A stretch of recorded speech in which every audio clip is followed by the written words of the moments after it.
tolong bujuk saya supaya sholat. Puasa saya lakukan, semua saya lakukan kecuali sholat. Ketika Allah perintahkan ibadah-ibadah yang lain, itu cukup perintah ayat saja turun. Allah perintah haji, ayat saja turun. Allah perintah puasa, ayat saja turun. Allah perintah bayar zakat, ayat saja turun. Tapi ketika Allah perintah sholat, tidak boleh ayat turun. Nabi dijemput oleh 2 malaikat, kemudian diajak naik, ketemu dengan Allah untuk menerima perintah ini. Kenapa? Karena perintah ini sangat penting. Mas, saya boleh dagang, bayar zakat sambil nyanyi. Saya boleh haji sambil nyanyi.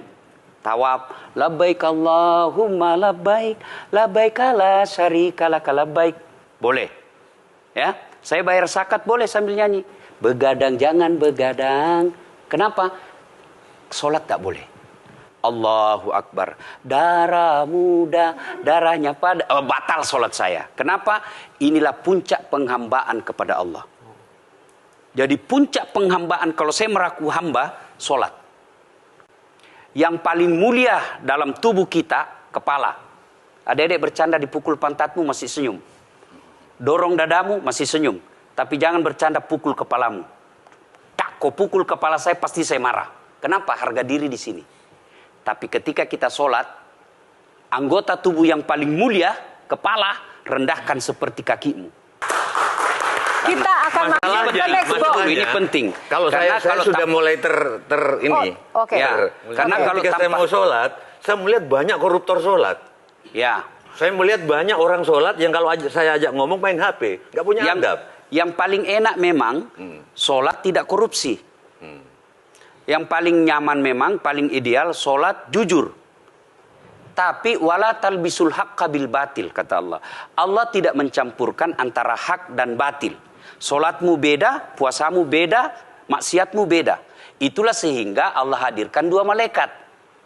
Rakit dan atid. Mencatat yang baik di baik, yang salah salah. Tapi ini setan kan tidak membiarkan itu. Maka setan masuk. Nah, dia sholat tapi dia korup. Tapi Allah Maha Adil, maka ditimbanglah nanti. Mana yang lebih banyak, kebaikanmu atau keburukanmu. Kalau dia baik amalnya, tapi tidak ada sholatnya, sia-sia. Kenapa? Passwordnya kebaikan itu, kuncinya itu adalah sholat. Ustadz ketika naik haji, naik pesawat. Pesawat itu mungkin dibikin orang yang nggak sholat. Iya, betul. Terus gimana dong? Nah, kursi itu mungkin dibikin orang yang nggak sholat. Iya, betul. Terus? Nah, bagi orang yang tidak sholat itu, Allah nanti perlihatkan amalnya. Yang ciptakan listrik ini luar biasa amalnya. Iya. Saya bisa dakwah karena ada mic. Iya. Dan mic itu dari orang non-muslim yang ciptakan. Maka Allah nanti pamerkan. Ini kau punya amal. Ini 10 guda, 10 miliar kau punya amal. Mana passwordnya? Mana kuncinya? Kuncinya itulah sholat. As-sholatu imanuddin, as-sholatu miftahul jannah. Sholat itu kunci kebaikan, sholat itu tiangnya agama. Sebuah bangunan, dia bisa berdiri tanpa dinding. Sebuah bangunan, dia bisa kokoh tanpa atap. Tapi ketika bangunan tidak punya tiang, pasti tidak kokoh. Tiang itulah dalam agama, sholat.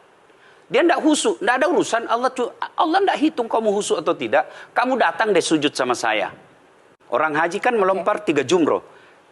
1 tiang, 7 batu. Kenapa tidak dikumpul saja itu? 1 kali lempar, tak, tak, tak. Kenapa? Kenapa mesti 3 hari dan kenapa mesti 3 titik? Itu pesan moralnya, melawan setan itu perlu napas panjang. Dengar azan, jangan pikir setan, dia tebar itu. Tidak usah kau sholat, nanti kau tua. Anggaplah pergi sholat. Setan menyerah, tidak. Buru-buru kamu, buru-buru. Akhirnya apa? Wudhu tidak sempurna. Anggaplah Anda wudhu dengan sempurna. Setan menyerah, tidak. Masuk masjid. Tidak usah sholat sunnah, tidak usah sholat sunnah.